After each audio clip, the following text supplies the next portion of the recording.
DN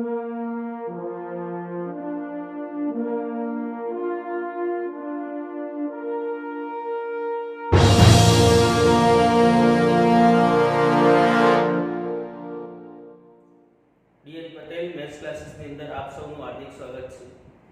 અત્યાર સુધી આપણે પાર્ટ 9 સુધી કેટલાક જેડબલઈ મેન્સને લગતા પ્રશ્નોનું સોલ્યુશન મેળવી ચૂક્યા છીએ।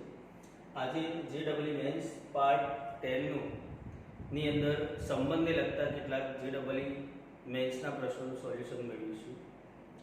તો અહીં આગળ પ્રશ્ન નંબર 88 ગણ 1 2 3 4 5 ઘટકો ધરાવતો ગણ આપેલ છે। પરનો સંબંધ r is equal to 1 1 2 2 3 3 4 4 5 5 એ ખાલી જગ્યા સંબંધ છે। તો અહીં આગળ આપણને ચાર ઓપ્શન આપેલ છે। ફક્ત સમિત છે, ફક્ત સ્વવાચક છે, ફક્ત પારંપરિક છે કે સામ્ય છે। ચલ ચાર ઓપ્શન પૈકી કયો ઓપ્શન આવશે? તો સૌપ્રથમ तो આપણે જાણતા હોવા જોઈએ કે કયા સંબંધને સમિત, સ્વવાચક, પારંપરિક કે સામ્ય કહે છે। તો ચાલો સૌપ્રથમ જોઈ લઈએ સ્વવાચક સંબંધ। તો ચાલો સ્વવાચક સંબંધ કોને કહેવાય? તો સૌપ્રથમ તો એની વ્યાખ્યા આપણને ખબર હોવી જોઈએ। તો એ વ્યાખ્યા શું? तो कोई पण गण ए आपेल हो, कोई पण गण ए माटे every x belongs to a माटे એટલે કે ગણ એના પ્રત્યેક ઘટક માટે x એ પોતાની સાથે રિલેશન બનાવતો મેમ્બર એ r માં હોય તો प्रत्येक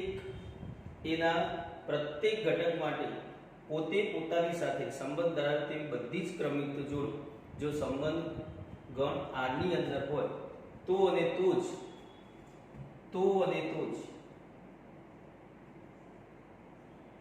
r ને સ્વવાચક સંબંધ કહે છે। चलो आ थी स्ववाचक संबंधी व्याख्या। હવે બીજો સંબંધ સમિત સંબંધ। તો સમિત સંબંધ કોને કહે છે? તો એની વ્યાખ્યા પણ આપણે જોઈએ તો કોઈ પણ ગણ એ માટે સમિત સંબંધ જેમ સ્વવાચક સંબંધ એ ગણ ની અંદરના દરેક ઘટક માટે પોતાનો સંબંધ પોતાની સાથે હોય એટલે એક જ ઘટક લેવામાં આવે છે। જ્યારે સમિત સંબંધ એ બે ઘટકો સાથે બનતો સંબંધ છે। તો આપણે અહીં આગળ બે ઘટકો લઈશું every x y belongs to a માટે। ચલ x y belongs to r એટલે કે x નો સંબંધ y સાથે હોય તેવી ક્રમિક જોડ એ r માં હોય તો કમ્પલસરી y નો સંબંધ x ની સાથે હોય તેવી ક્રમિક જોડ r માં હોવી જોઈએ। જો એ હોય તો અને તો જ r ને સમિત સંબંધ કહે છે। આ જ રીતે પારંપરિક સંબંધ। ચલો तो पारंपरिक संबंध स्ववाचक એ દરેક એક ઘટક માટે રચાતો સંબંધ છે, સમિત એ બે ઘટક માટે રચાતો સંબંધ છે અને પારંપરિકતા હંમેશા ત્રણ ઘટકો માટે હોય। તો કોઈ પણ ગણ એ માટે ત્રણ ઘટકો લઈશું every x y z belongs to a માટે xy belongs to r એટલે કે x નું રિલેશન y ની સાથે હોય તેવી ક્રમિક જોડ r માં હોય અને y z belongs to r x નું રિલેશન y ની સાથે હોય અને y નું રિલેશન z ની સાથે હોય તેવી બે ક્રમિક જોડ જો r માં હોય તો કમ્પલસરી x નો સંબંધ z ની સાથે હોય તેવી ક્રમિક જોડ R માં હોવી જોઈએ અથવા એવું પણ આપણે કહી શકીએ કે માત્ર xy x નો સંબંધ y ની સાથે હોય તેવી ક્રમિક જોડ R માં છે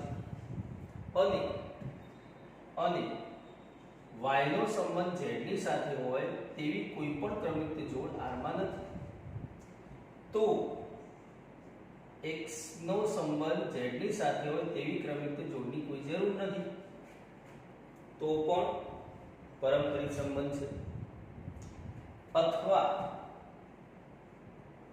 xy belongs to R એટલે કે x નો સંબંધ y ની સાથે હોય તેવી ક્રમિક જોડ R ની અંદર નથી અને y નો સંબંધ z ની સાથે હોય તેવી ક્રમિક જોડ R માં છે તો એક જ જોડ છે એક નથી તો x નો સંબંધ z ની સાથે હોય તેવી ક્રમિક જોડ R માં કોઈ જરૂર નથી તો પણ R ને પારંપરિક સંબંધ કહે છે એટલે ત્રણ વ્યાખ્યાઓ છે કે x નો સંબંધ y ની સાથે હોય તેવી ક્રમિક જોડ R માં હોય y નો સંબંધ z ની સાથે હોય તેવી ક્રમિક જોડ R માં હોય એટલે કે પક્ષ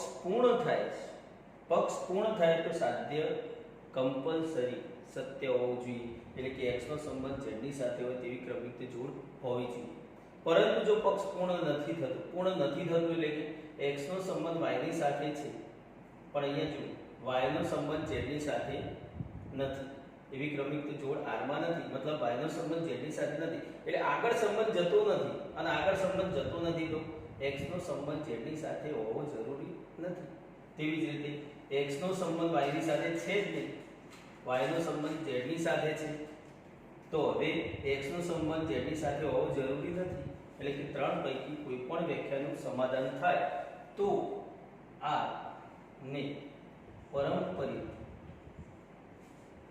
સંબંધ કહે છે ચલો તો અહીંયા આગળ ઓપ્શન જોઈએ તો ફક્ત સમિત છે તો સમિત ક્યારે હોઈ શકે તો સમિતની વ્યાખ્યા યાદ કરીશું કે કોઈ પણ ગણ a માટે બે ઘટકો x અને y એ a માં હોય xy belongs to R તો x belongs to R હોવું જોઈએ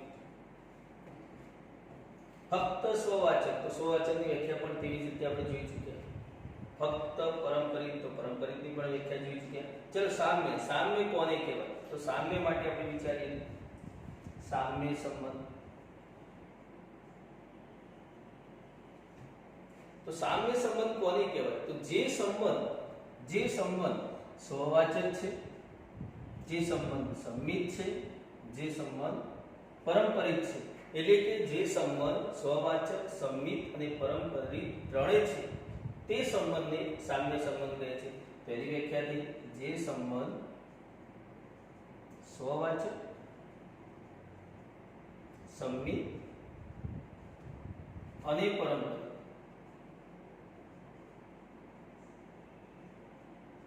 તે સંબંધ સામ્ય સંબંધ કહે છે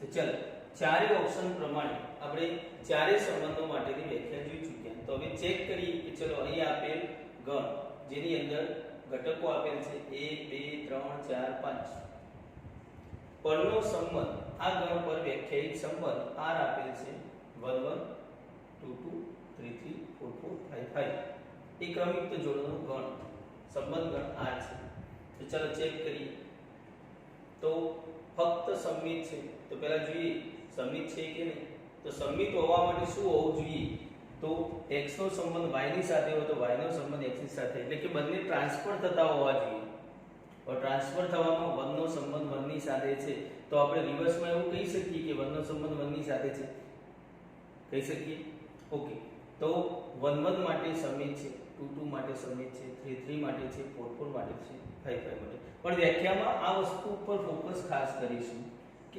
એવરી મતલબ પ્રત્યેક x અને y કે જે જોડ xy હોય તો yx હોવું જોઈએ मतलब જેટલી જોડ હતી એ પ્રમાણે આપણે જોયું કે રિવર્સ બધામાં થાય છે એના એ જ ઘટક છે તો સંમિત છે.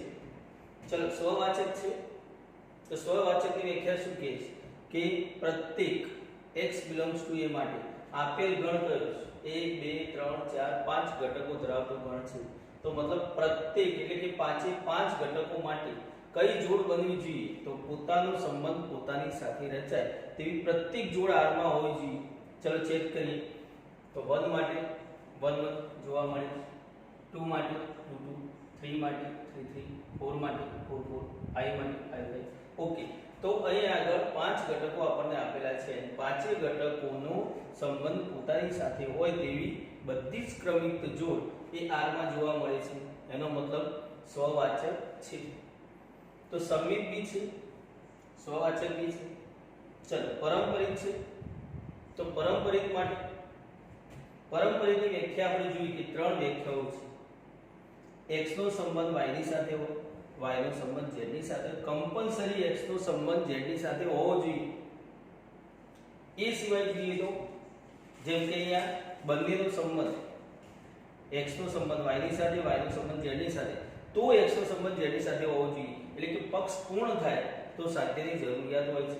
જ્યારે અહીં આગળ બે વ્યાખ્યા આપણે લખેલી છે કે જેમાં પક્ષ પૂર્ણ થતું નથી, એટલે કે x નો સંબંધ y ની સાથે છે પરંતુ y નો સંબંધ z ની સાથે નથી, તો x નો સંબંધ z ની સાથે હોવો જરૂરી નથી.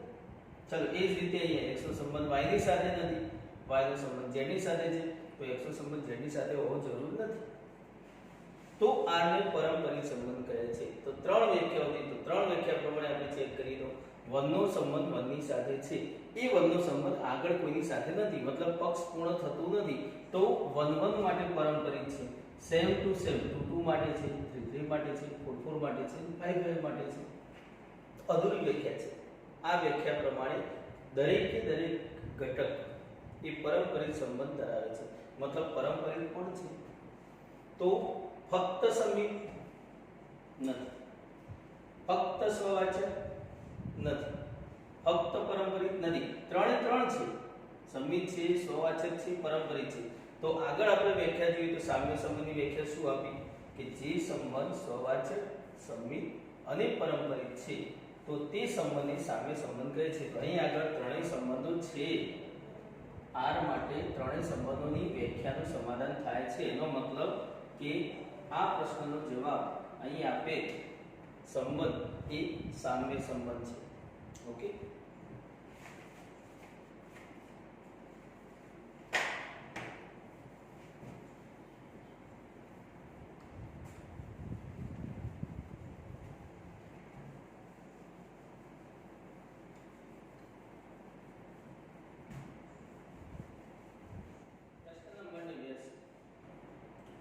અહીં z પર સંબંધ R નીચે પ્રમાણે વ્યાખ્યાયિત છે. તો સંબંધ આપણને આપેલ છે xy belongs to R. એવી ક્રમિક જોડ R માં છે કે એ ક્રમિક જોડ એ માન x - y less or equal to 1 એનું સમાધાન કરે છે. તો R એ ખાલી જગ્યા સંબંધ છે. ચલો એના ઓપ્શન આપણને ચાર આપેલ છે. a સ્વવાચક અને પરંપરિત છે, સંમિત નથી. b સ્વવાચક અને સંમિત છે, પરંપરિત નથી. c સંમિત અને પરંપરિત છે, સ્વવાચક નથી. એ સામ્ય સંબંધ છે. ચલો ચેક કરીએ તો એના માટે અહીં આગળ આપણે જોઈએ તો ચારે ચાર સંબંધોની વાત કરવામાં આવી છે કે સ્વવાચક, સંમિત, પરંપરિત કે સામ્ય. તો ગયા પ્રશ્નની અંદર આપણે જે વ્યાખ્યા આપણે જોઈ ચૂક્યા ચારે ચાર, એ વ્યાખ્યાઓનું ફરીથી એક વખત આપણે જોઈએ, પુનરાવર્તન કરી લઈએ જેથી આપણને ખાસ યાદ થઈ જાય. ચલો તો યાદ કરો સ્વવાચક સંબંધ,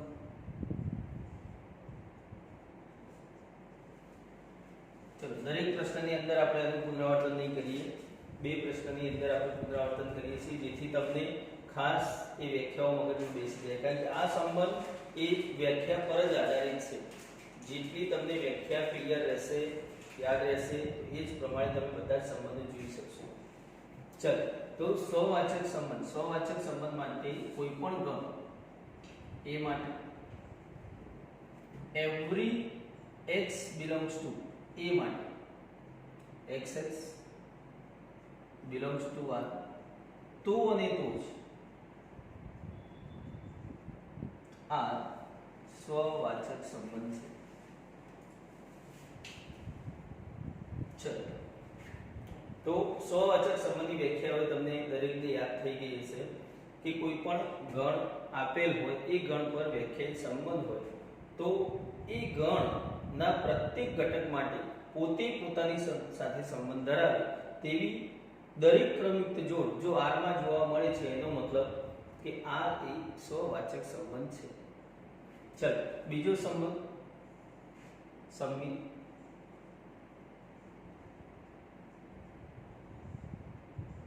ચલો, સંમિત સંબંધ માટે એ જ રીતે વાત કરીશું, પરંતુ સ્વવાચક સંબંધમાં આપણે જાણીએ છીએ કે દરેક ઘટક પોતે જ હોય છે, એટલે એક જ ઘટક લેવામાં આવે છે. જ્યારે સંમિતની અંદર બે ઘટકો સાથે સંબંધ હોય છે, તો અહીં આગળ કોઈ પણ ગણ એ માટે બે ઘટકો લઈશું. Every x y belongs to a માટે x y belongs to r, એટલે કે x નો સંબંધ જો y ની સાથે હોય તેવી ક્રમયુક્ત જો r માં હોય તો કમ્પલસરી y નો સંબંધ x ની સાથે હોય તેવી ક્રમયુક્ત જોડ r માં હોવી જોઈએ. અને જો એ હોય તો અને તો જ આ સંમિત સંબંધ છે. ચલો, આ જ રીતે જોઈએ તો પારંપરિક. તો પારંપરિકની વ્યાખ્યા આપણે ગયા પ્રશ્નની અંદર શું આપી?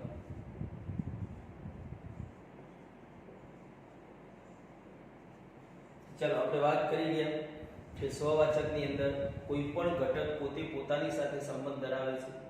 સંમિતની અંદર એક ઘટક એ બીજા ઘટકની સાથે સંબંધ ધરાવે તો બીજો એ પોતાની સાથે સંબંધ ધરાવતો હોવો જોઈએ, એટલે કે બે ઘટકોની વાત કરી. પરંતુ પારંપરિક સંબંધની અંદર શું હોય તો એક ઘટક એ બીજા ઘટકની સાથે સંબંધ ધરાવે, બીજો ઘટક એ ત્રીજા ઘટકની સાથે સંબંધ ધરાવે તો કમ્પલસરી પહેલો ઘટક એ ત્રીજા ઘટકની સાથે સંબંધ ધરાવતો હોવો જોઈએ. જેમ કે આપણા પરિવારની વાત કરીએ તો દાદા પછી પપ્પાનો જન્મ થયો, પપ્પા પછી આપણો જન્મ થયો, મતલબ દાદાનો સંબંધ એ પપ્પાની સાથે છે, પપ્પાનો સંબંધ એ આપણી સાથે છે, તો કમ્પલસરી દાદાનો સંબંધ આપણી સાથે છે, લોહીનો સંબંધ. ભલે તમે દાદા નથી બોલાવતા પણ એ તમારા દાદા જ છે અને આપણે એના પૌત્ર છીએ, દાદાના પૌત્ર છીએ, મતલબ પારંપરિકતા સચવાઈ રહે છે. તો પારંપરિક સંબંધ માટે કેટલા ઘટક જોઈએ? 3 ઘટક. તો કોઈ પણ ગણ એ માટે every x y z belongs to a માટે ચલો x y belongs to r, એટલે કે x નો સંબંધ y ની સાથે છે તેવી ક્રમયુક્ત જોડ r માં છે અને y નો સંબંધ z ની સાથે હોય તેવી ક્રમયુક્ત જોડ r માં હોય તો કમ્પલસરી x નો સંબંધ z ની સાથે હોય belongs to r. જેમ કે આપણે વાત કરી રહ્યા, x ને આપણે દાદા ગણીશું, y ને પપ્પા ગણીશું, મતલબ દાદાનો સંબંધ પપ્પાની સાથે છે, પપ્પાનો સંબંધ આપણી સાથે છે, તો સ્વાભાવિક છે કે દાદાનો સંબંધ આપણી સાથે લોહીનો છે. તો આ સંબંધને પારંપરિક સંબંધ કહે છે. અથવા આપણે વાત કરી ગયા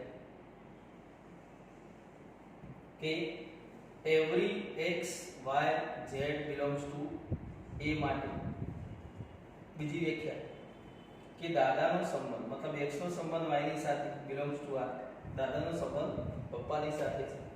પરંતુ આપણે જાણીએ કેટલી વખતે કેટલાક વ્યક્તિઓની અંદર પૌત્ર પ્રાપ્તિ હોતી નથી, તો દાદા પછી પપ્પા મતલબ એવું કહી ના શકાય, પણ એક વ્યક્તિનો પુત્ર છે અને પુત્રની નીચે કોઈ પુત્ર નથી, તો શું પારંપરિકતા અટકી જાય છે? ના. તો જે કોઈ બી વ્યક્તિ y છે એના પપ્પા x છે તો એમના પપ્પા તો હશે, તો આ પેઢી દર પેઢી અહીં સુધી આવી. હવે આગળ પેઢી અટકી ગઈ પણ એનો મતલબ કે આગળ પેઢી નથી એવું કહી શકાય નહીં. તો એકલો ઘટક x નો સંબંધ y ની સાથે હોય તો પણ પારંપરિક સંબંધ છે. તો આપણે આગળ શું કહીશું કે અને y નો સંબંધ z ની સાથે નથી, તો સ્વાભાવિક છે કે જો પૌત્ર જ નથી તો દાદાનો સંબંધ પૌત્ર સાથે ક્યાંથી જોવાનો હોય? તો x નો સંબંધ z ની સાથે નથી તો પણ આપણે જોયું કે x ની આગળ કોઈ હશે, મતલબ પારંપરિક સંબંધ તો છે. તો આ બીજી વ્યાખ્યા છે. ચલો એ જ રીતે ત્રીજી વ્યાખ્યા કહી શકીએ કે x y z belongs to a માટે x નો સંબંધ y ની સાથે નથી, પરંતુ y નો સંબંધ z ની સાથે છે, તો x નો સંબંધ z ની સાથે હોય એવું જરૂરી નથી, તો પણ પારંપરિક સંબંધ છે, તો therefore આ પારંપરિક સંબંધ છે. ચલો હજુ ચોથો સંબંધની અહીંયા ચર્ચા કરેલી છે a b c d. ઓપ્શનમાં જુઓ તો સ્વવાચક, સંમિત છે, પારંપરિક છે, સામ્ય છે. તો ચલો સ્વવાચક, સંમિત, પારંપરિક ની વાત કરીએ. હવે સ્વવાચક ની વાત કરીએ અને સામ્ય ની વાત કરીએ તો સામ્ય ની વ્યાખ્યા પણ આપણે આપી છે કે જે સંબંધ સ્વવાચક, સંમિત, પારંપરિક ત્રણેય ધરાવે, જે સંબંધ સ્વવાચક બી હોય, સંમિત બી હોય અને પારંપરિક પણ હોય, તો અને તો જ એટલે કે ત્રણેય પૈકી ઓછામાં ઓછો એક સંબંધ નથી, તો તે સંબંધ સામ્ય સંબંધ બનતો નથી.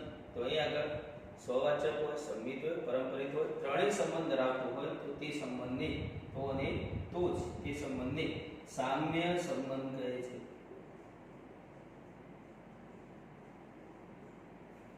ચલો જોઈએ તો પ્રશ્ન આપણને આપેલ છે 89 નંબરમાં z પર સંબંધ આ નીચે પ્રમાણે વ્યાખ્યાયિત છે. x નું રિલેશન y ની સાથે હોય તેવું ક્રમિક જોડ R માં છે અને એ ક્રમિક જોડ એ આ ગુણધર્મનું પાલન કરે છે, એટલે કે માનાંકમાં x - y less or equal to 1, તો આ રેખા જગ્યા સંબંધ છે. ચલો સ્વવાચક છે, ચેક કરીશું કે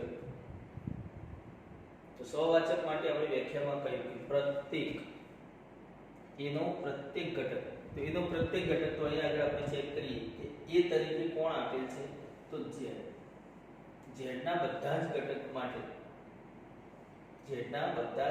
માટે આ બનવું જોઈએ. તો ચાલો એ ચેક કરીએ.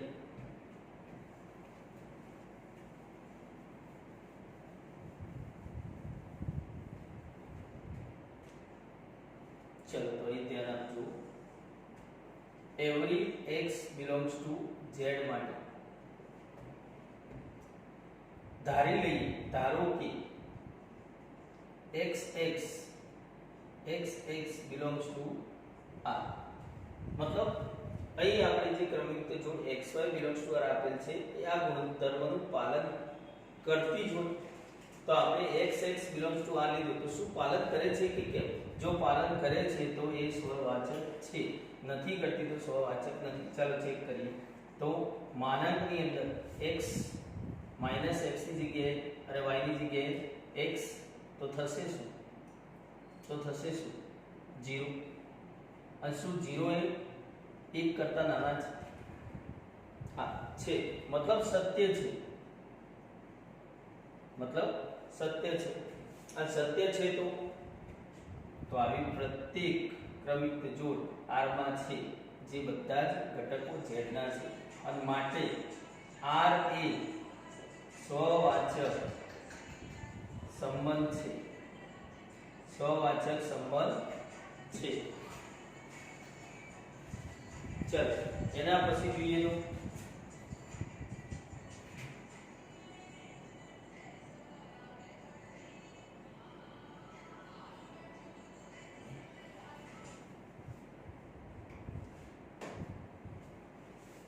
ફરીથી આવશે, બંધ કરો બધું સાઈડ.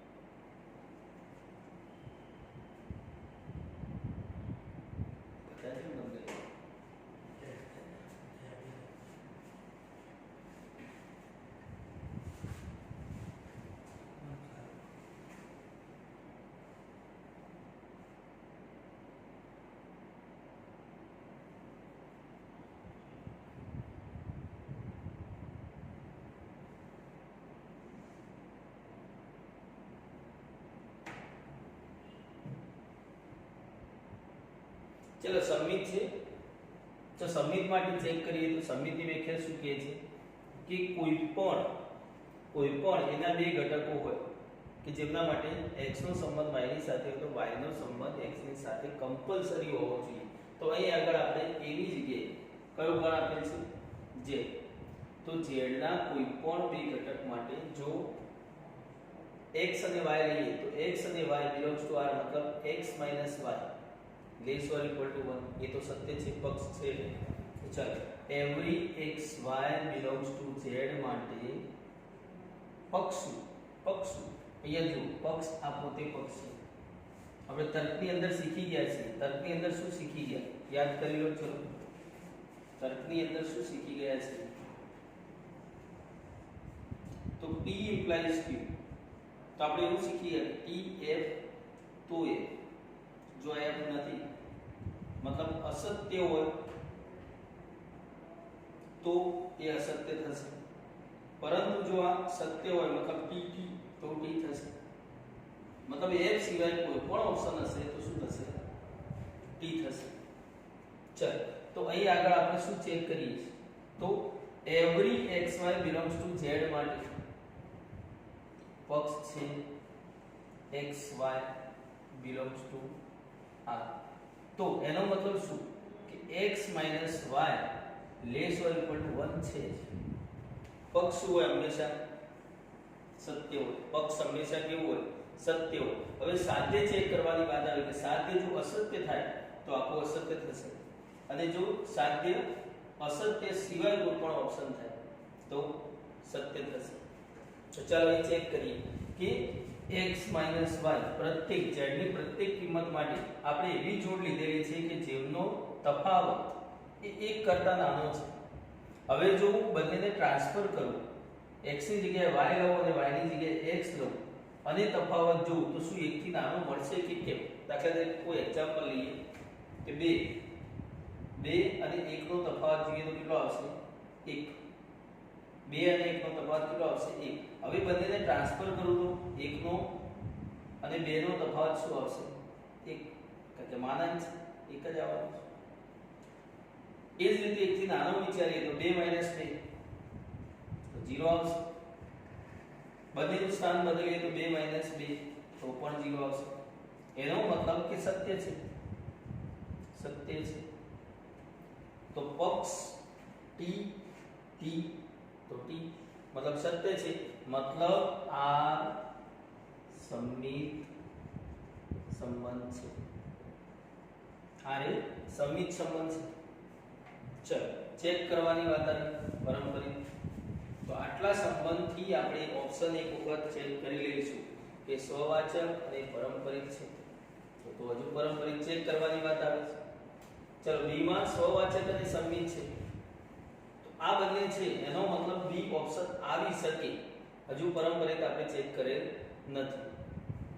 ત્રીજા ઓપ્શનની અંદર સી સમિત અને પારંપરિક છે. તો પારંપરિક ચેક કર્યા પછીની વાત છે સ્વવાચક નથી, એનો મતલબ આ ઓપ્શન તો નથી. કેમ કે અહીંયા સ્વવાચક છે, અહીંયા કયું સમિત નથી, તો સમિત પણ છે તો એ ઓપ્શન પણ નથી. તો હવે આપણો જવાબ કાં તો બી ઓપ્શન હોઈ શકે કાં તો ડી ઓપ્શન હોઈ શકે. એટલે કે સ્વવાચક અને સમિત છે, પારંપરિક નથી. અને જો પારંપરિક થશે તો બી ઓપ્શન નથી, સામ્ય સંબંધ થઈ જશે. અગાઉની આપણે વ્યાખ્યામાં જોઈ ચૂક્યા છીએ કે સામ્ય સંબંધ એ ત્રણેય જો હોય તો સામ્ય સંબંધ છે. ચલો તો આ બંને ઓપ્શન પૈકી કયો ઓપ્શન આવશે એ ઓપ્શન આપણે ચેક કરવાનો બાકી રહ્યો. તો ચલો પારંપરિક ચેક કરીએ. તો પારંપરિકની વ્યાખ્યાની અંદર આપણે ત્રણ વ્યાખ્યાઓ જોઈ ચૂક્યા છીએ. એ વ્યાખ્યાઓ પ્રમાણે ચાલીએ. Every x y z belongs to કોણ z માટે પૂર્ણાંક સંખ્યા ગણ માટે. ચલો પૂર્ણાંક સંખ્યા ગણ માટે પહેલું પક્ષ જોઈએ તો x નો સંબંધ y ની સાથે હોય તેવી ક્રમયુક્ત જોડ r માં છે. અને પક્ષ એ હંમેશા સત્ય હોય, આપણે જાણીએ છીએ પક્ષ એ હંમેશા સત્ય હોય. ફરીથી યાદ કરાવી લઉં છું, ધ્યાન આપજો. તર્કની અંદર આપણે શીખી ગયા છીએ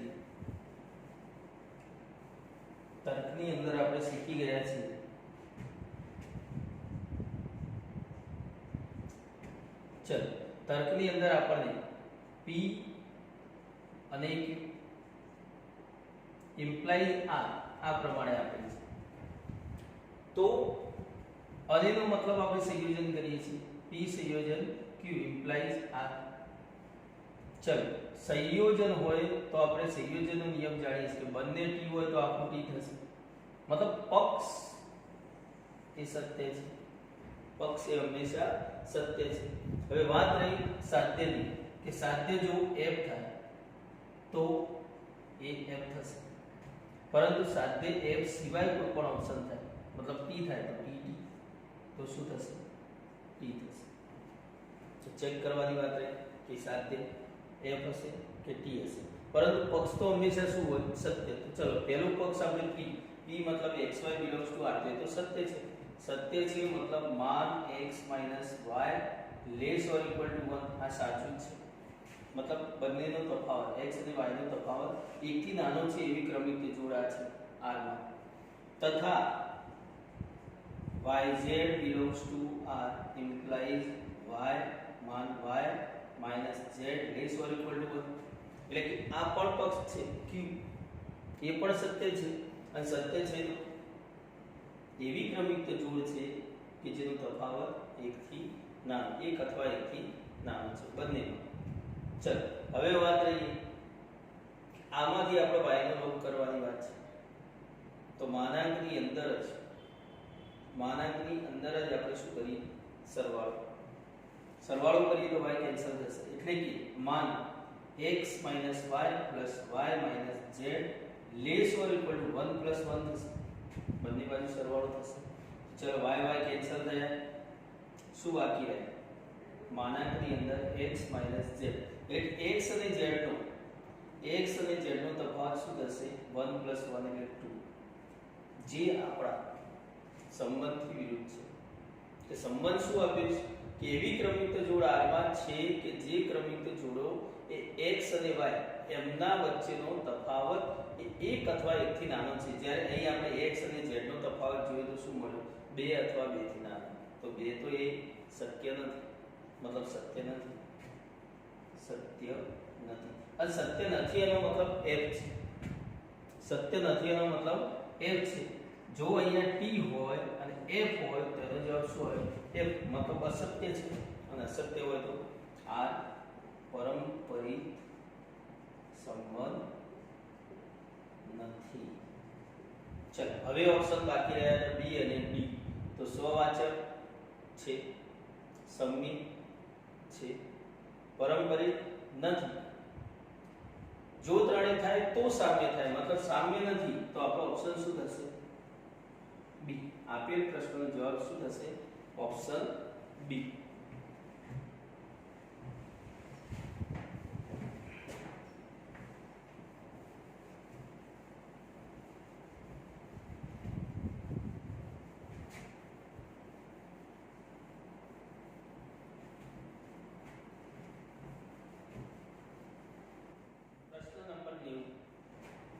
વાસ્તવિક સંખ્યાગણ r પર વ્યાખ્યાયિત સંબંધ r નીચે પ્રમાણે વ્યાખ્યાયિત છે. ચલો તો અહીં આગળ xy belongs to r, એટલે કે r ની અંદર એવી ક્રમિક જોડો આવેલ છે કે જે ગુણધર્મ xy greater or equal to 0 નું સમાધાન કરે છે. તો r એ ખાલી જગ્યા સંબંધ થશે. કયો સંબંધ થશે? ચલો અહીં આપણને ચાર option a b c d આપેલ છે. સામ્ય સંબંધ છે, ફક્ત સ્વવાચક છે, ફક્ત સંમિત છે કે ફક્ત પારંપરિક છે? ચલો પહેલો ઓપ્શન સામ્ય સંબંધ છે. તો સામ્ય સંબંધની વ્યાખ્યા યાદ કરી લઈએ. જે સંબંધ સ્વવાચક, સંમિત અને પારંપરિક ત્રણેય સંબંધો હોય તો સામ્ય સંબંધ છે. જો માત્ર સ્વવાચક છે તો ફક્ત સ્વવાચક છે, માત્ર સંમિત છે, માત્ર પારંપરિક છે. તો અગાઉના બંને પ્રશ્નોની અંદર આપણે આ ચારે વ્યાખ્યાઓ જોઈ ચૂક્યા છીએ. તો ચલો એ જ પ્રમાણે આપણે જોઈ લઈએ. તો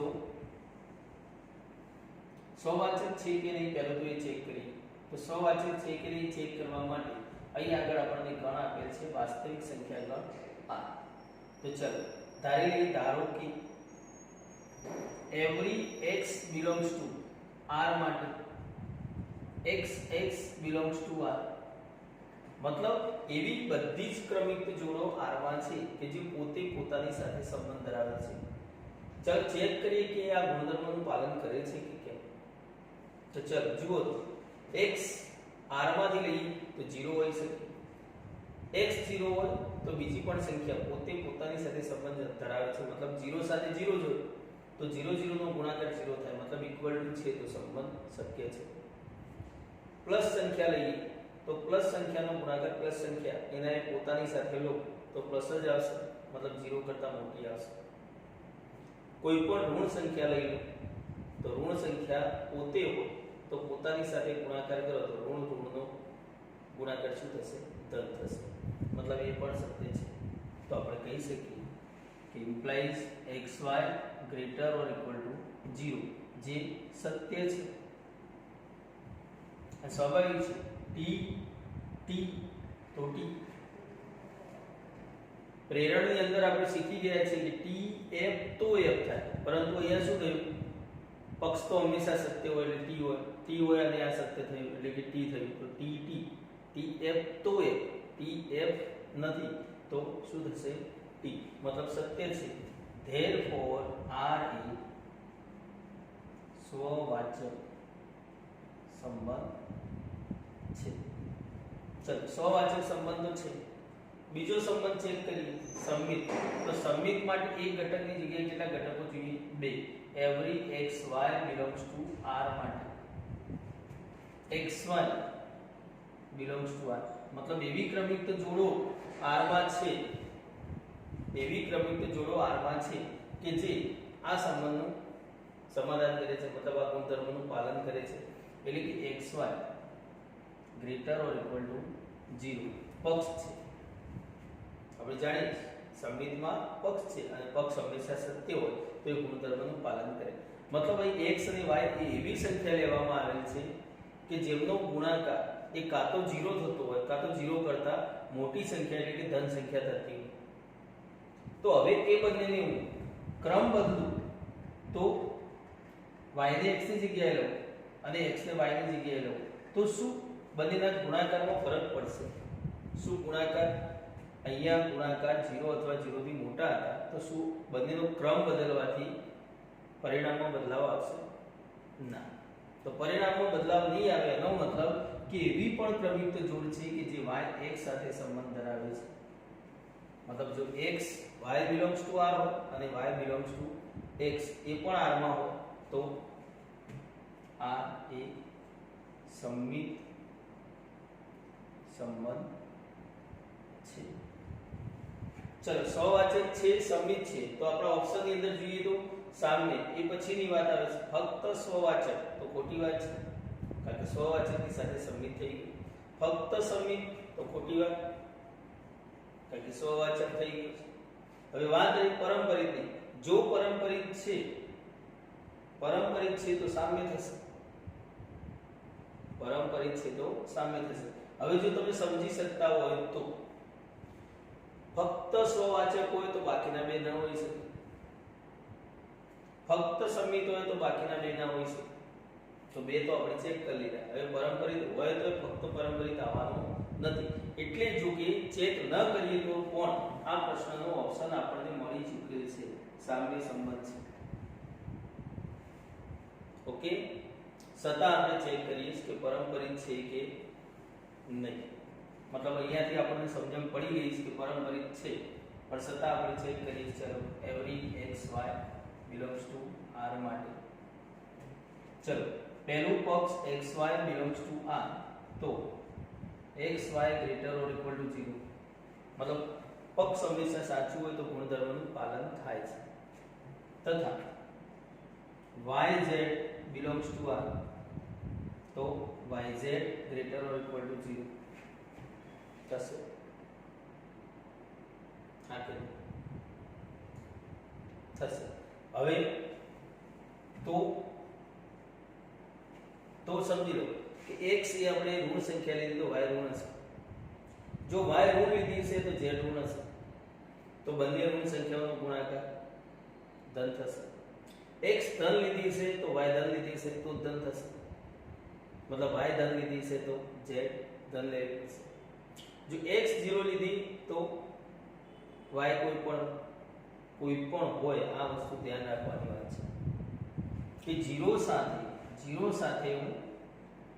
સાથે કોઈ માઇનસ સંખ્યા લઈ લો, પરંતુ હવે અહીં આવીએ તો પાછું ધન બનાવવાની વાત છે અને પક્ષ એ હંમેશા સત્ય હોય છે, તો આ ઋણ સંખ્યા લીધી તો સાથે ઋણ સંખ્યા લેવી પડશે.